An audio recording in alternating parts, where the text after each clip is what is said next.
अस्सलाम वालेकुम बच्चों। साइंस का पीरियड आज।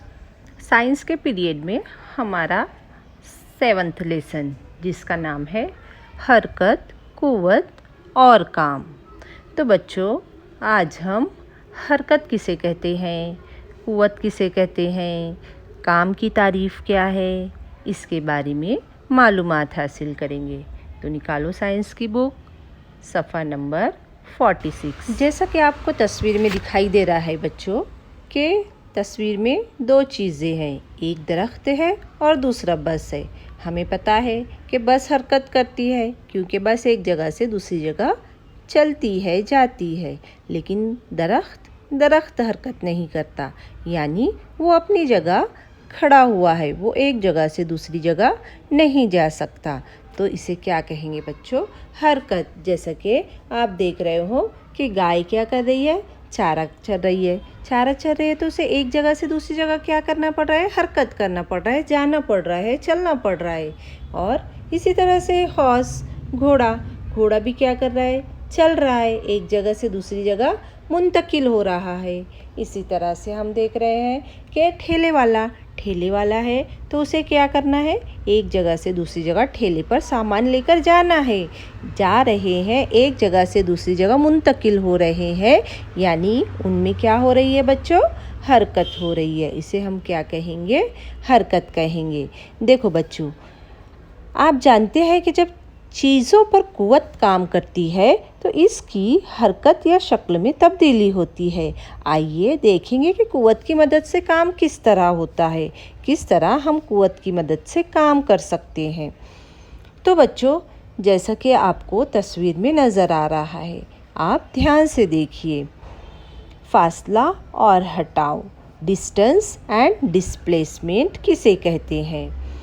हम इसे इस मिसाल के ज़रिए समझने की कोशिश करेंगे। अरशद का घर मुकाम ए पर है, मुकाम डी पर वाक़े इसके स्कूल तक पहुंचने के लिए इसने जो फासला तय किया शक्ल में आपको दिखाई दे रहा है। अरशद ने सिमत का ख्याल ना करते हुए ए बी सी और सी डी फासला तय किया। दरअसल ऐसा करने पर हटाव ए डी के बराबर हुआ है। तस्वीर में अरशद घर से स्कूल तक का हटाव ए डी जो शिकस्ता ख़त से दिखाया गया है, ए डी ये अरशद के घर से स्कूल का ख़त मुस्तकीम में कम से कम फासला है, यानी किसी मखसूस सिमत में ख़त मुस्तकीम में तय किया गया फासला, कम से कम फासला हटाव कहलाता है। तो देखा बच्चों, हटाव की मिसाल के ज़रिए तुम्हें समझ में आया हटाव किसे कहते हैं। इसी तरह से हम देखेंगे कि हटाव की तारीफ़ क्या है। तो देखो बच्चों, किसी मुतहर्रिक जिस्म का इब्तिदाई मुकाम से आखिरी मुकाम तक पहुंचने के लिए एक सिमत में कम से कम फासला तय करना हटाव कहलाता है। हटाव में फासला और सिमत दोनों चीज़ें शामिल होती है, इसलिए हटाव सिमती मिक़दार है। क्यों बच्चों? क्यों सिमती मिक़दार है? क्योंकि हमें ये पता होना चाहिए या हमें ये पता होता है कि हमें हटाव किस सिमत में चाहिए। बग़ैर सिमत का तयन किए हम हटाव को नहीं कर सकते, यानी बच्चों कि हमें सिमत उसके लिए ज़रूरी है, इसलिए हटाव एक सिमती मिक़दार है। अगला टॉपिक है हमारा चाल और रफ्तार। इंग्लिश में उसे कहते हैं स्पीड एंड वेलोसिटी। तो बच्चों, चाल किसे कहते हैं आपको मालूम है? चाल मालूम करने का ज़ाब्ता क्या है? जी हाँ, जैसा कि आपको दिखाई दे रहा है, चाल बराबर तय किया हुआ फासला बटे वक्त। ये क्या है? चाल का ज़ाब्ता है। देखो बच्चों, जब हम किसी गाड़ी की चाल 40 किलोमीटर फ़ी घंटा कहते हैं तो इस वक्त सिमत बताना ज़रूरी नहीं होता, लेकिन किसी ख़ास मुकाम पर तूफ़ान आएगा या नहीं, इसका सही अंदाज़ा करने के लिए सिमत का ज़िक्र करना ज़रूरी होता है ना। इसी तरह से आगे हम देखेंगे रफ्तार यानी इंग्लिश में क्या कहते हैं? स्पीड। किसी जिस्म का इकाई वक्त में किसी मखसूस सिमत में तय करदा फासला रफ्तार कहलाता है। किसी जिस्म की रफ्तार झैल में दिए हुए ज़ाब्ते से मालूम की जाती है, यानी रफ्तार का ज़ाब्ता क्या है बच्चों? जैसा आपको दिखाई दे रहा है, रफ्तार बराबर हटाओ बटे हटाओ के लिए दरकार वक्त, वक्त या वक्फा, ये रफ्तार का ज़ाब्ता है।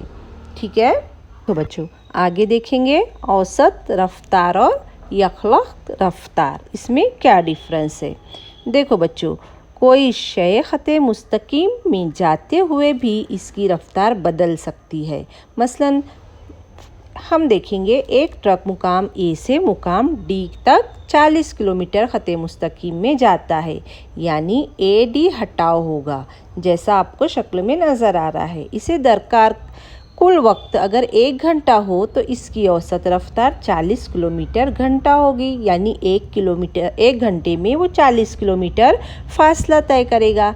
लेकिन अगर ए बी का 10 किलोमीटर फासला ट्रक ने 10 मिनट में, बी सी फासला 20 मिनट में और सी डी फासला 30 मिनट में तय किया, तो हम इसे कैसे मालूम करेंगे। जैसा हमें सामने दिखाई दे रहा है शक्ल में, देखेंगे आप लोग कि 60 किलोमीटर पर घंटा बराबर 60 किलोमीटर बटे 60 मिनट बराबर 10 किलोमीटर बटे 10 मिनट, 60 किलोमीटर 60 मिनट में और 10 किलोमीटर 10 मिनट में होगा। इसलिए ए बी फासले की घंटा रफ्तार इस तरह होगी। अब बी सी और सी डी फासलों की रफ्तार मालूम कीजिए। इसके मानी ये है कि ए बी सी और सी डी इन हिस्सों के लिए ट्रक की रफ्तार मुख्तलिफ है, लेकिन पूरे रास्ते के लिए औसत रफ्तार 40 किलोमीटर पर घंटा है। एक मखसूस लम्हा की रफ्तार का यकलख्त रफ्तार कहते हैं। ये मुख्तलिफ औकात में मुख्तलिफ हो सकता है। देखेंगे इसरा, इसरा किसे कहते हैं, उसे इंग्लिश में कहते हैं एक्सेलरेशन।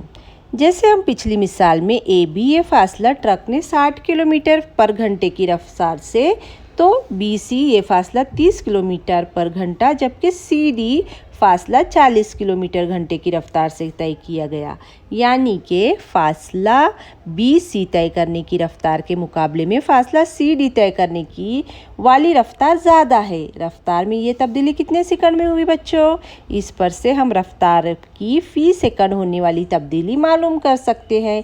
इसे ही क्या कहते हैं, इसरा कहते हैं। इसरा का ज़ाब्ता क्या है बच्चों, जैसा आपको सामने दिखाई दे रहा है स्क्रीन पर, इसरा बराबर रफ्तार में तब्दीली बटे तब्दीली के लिए दरकार वक्त। ट्रक ड्राइवर एक्सेलरेटर की मदद से रफ्तार कम ज़्यादा करता रहता है, लेकिन ये आप जानते हैं कि स्प्रिंग पर चलने वाली खिलौने की मोटर आपने देखी होगी। इसे चाबी देकर सत्ते ज़मीन पर छोड़ा जाए तो यह सीधी चली जाती है, लेकिन किसी बाजू से धक्का देने पर वो सिमत बदल देती है, दीवार से टकरा जाने पर रुक जाती है, यानी इसकी रफ्तार में मुसलसल तब्दीली होती रहती है। ये तब्दीली कैसे होती है, ये मोटर पर बैरूनी तौर पर किसी के रब्त में आने की वजह से होती है। फुटबॉल के मैदान पर भी हम देखेंगे, मैदान पर सीधी जाने वाली गेंद की सिमत किस तरह बदलती है। हम देखते हैं ना कि कोई खिलाड़ी गेंद को पैरों से ढकेलकर इस सिमत बदलता है, कभी सिमत बदलने पर इसकी रफ्तार भी बदल जाती है, यानी क्या होता है वहाँ पर, जी हाँ, इसरा वाक़े होता है। ये इसरा वाक़े होने का जो पूरा अंदरूनी अमल है, इसे ही कुव्वत कहते हैं। ये कुव्वत शय पर अमल करती है। तबई मिक़दार इसरा की इकाई मीटर पर सेकंड स्क्वायर है। इसकी इकाई क्या है बच्चों, इसे याद रखो, मीटर पर सेकंड स्क्वायर है। अब हम देखेंगे अगला हमारा टॉपिक कुव्वत और इसरा, यानी फोर्स एंड एक्सेलरेशन। देखो बच्चों, जैसा आपको तस्वीर में दिखाई दे रहा है, एक बड़ी चिकनी हमवार सतह की मेज़ पर कांच की एक गोटी रखकर इसे लुढ़काइए। कुछ देर बाद गोटी की रफ्तार कम होकर बाला आखिर वो रुक जाएगी। कैरम बोर्ड पर स्ट्राइकर से ज़र्ब लगाने पर इसकी गोटी भी इसी तरह आगे जाकर रुक जाती है। आप लोग खेलते हो ना कैरम, देखा है ना आपने किस तरह से गोटी रुकती है। अगर कैरम बोर्ड पर पाउडर छिड़क दिया जाए तो गोटी ज़्यादा फासला आगे तक जाती है, तय करती है, फिर रुकती है, यानी हमारा जो कैरम बोर्ड है वो चिकना हो जाता है, इसलिए क्या होता है, गोटी आगे तक जाती है फिसल कर। इससे क्या समझ में आता है बच्चों, रगड़ की कुव्वत की वजह से कैरम की गोटी की रफ्तार कम होती है और वो रुक जाती है। अगर कैरम और गोटी के दरमियान रगड़ को कम किया जाए तो ये ज़्यादा दूर तक जाती है। यानी अगर किसी मुतहर्रिक चीज़ पर रगड़ की कुव्वत काम ना करे, वो यकसा रफ्तार से हरकत करती रहती है। मुतहर्रिक यानी जो पहले से हरकत कर रही हो। तो इसी तरह से कुव्वत और इसकी वजह से वाक़ होने वाले इसरा में ताल्लुक़ सबसे पहले साइंसदां आइज़ैक न्यूटन ने मालूम किया। तो इसी के ऊपर से फिर हमारा क्या हुआ बच्चों, न्यूटन का पहला कानून हरकत बना। यानी क्या है वो, अगर किसी जिस्म पर कुव्वत अमल ना करे तो इस जिस्म की रफ्तार तब्दील नहीं होती, यानी इसरा वाक़े नहीं होता। इसे हम यूँ भी कह सकते हैं कि अगर कुव्वत अमल ना करे तो साकिन जिस्म साकिन ही रहेगा और मुतहर्रिक है तो एक ही रफ्तार से एक ही सिमत में मुसलसल हरकत करता हुआ आगे जाएगा। जैसे बच्चों, अब कुव्वत का मतलब आप समझ गए होंगे। आपने देखा कि कुव्वत की वजह से चीज़ों में इसरा वाक़ होता है। अगर आपने सबक की पैमाइश में देखा हुआ 1 किलोग्राम का बाट या वज़न एक चिकनी सतह पर रखकर 1 मीटर पर सेकंड स्क्वायर के इसरा से इसे खींचा गया तो इसके लिए दरकार वक्त को हम 1 न्यूटन कहते हैं। न्यूटन क्या है, इकाई है, तो इसे हम क्या कहेंगे, 1 न्यूटन कहेंगे। इसी तरह से बच्चों देखेंगे हम कि एक लकड़ी की सतह है। लकड़ी की सतह चिकनी सतह वाली एक मेज़ पर 1 किलोग्राम का वज़न रखिए। मेज़ पर थोड़ा पाउडर डालकर अच्छी तरह से फैलाइए। 1 किलोग्राम वज़न 1 मीटर पर सेकंड के इसराक से खींचिए। दूसरी मर्तबा भी इसी तरह कीजिए। 2 मीटर पर सेकंड स्क्वायर के इसरा से खींचिए। यानी इस मर्तबा आपने 2 न्यूटन कुव्वत लगाई। इस तजुर्बे से नतीजा अख्ज़ करने के लिए इसे कई मर्तबा दोहराना पड़ता है। फिर कुव्वत के ज़रिए पैदा किए गए इसरा से कुव्वत नापी जाती है। किसी चीज़ पर कुव्वत लगाने से होने वाले हटाव और काम में ताल्लुक़ आपने पिछली मर्तबा भी पढ़ चुके हो। पिछली जमात में काम और तवानाई के ताल्लुक़ से मालूमात भी हासिल की है आपने।